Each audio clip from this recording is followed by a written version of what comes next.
porque xa estamos fartos de tanta guerra e crise. Estamos aquí na clase falando de Palestina, onde hai moitos nenos mortos, outros con dor de barriga. Ali un xenocidio que comete Israel, o nenos moren de fame e non nos deixan nin comer.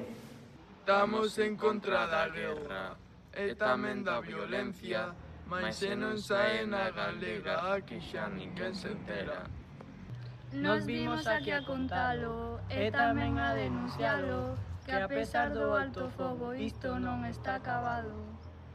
No mundo hai moitos países, de culturas moi distintas, e a xente non entende que é unha cousa positiva. Nós somos de varios sitios, con diferentes costumes, pero a pesar de todo temos boas actitudes.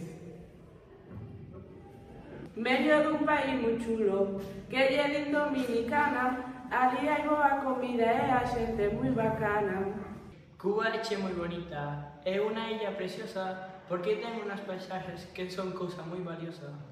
Nos vimos de Venezuela, ali hai boa comida, mas se empezamos con iso non acabamos coa rima. En Galicia hai cantareiras e tamén pandeireteiras, pero aínda son mellor as que che fan as regueifas. En Colombia hai copleros, tamén fai rimas moi chulas, ademais de todo iso son persoas moi astutas. Pois se falas de copleros e de xente que é lista, tamén teño que decir que en Cuba hai repentistas. Vamos a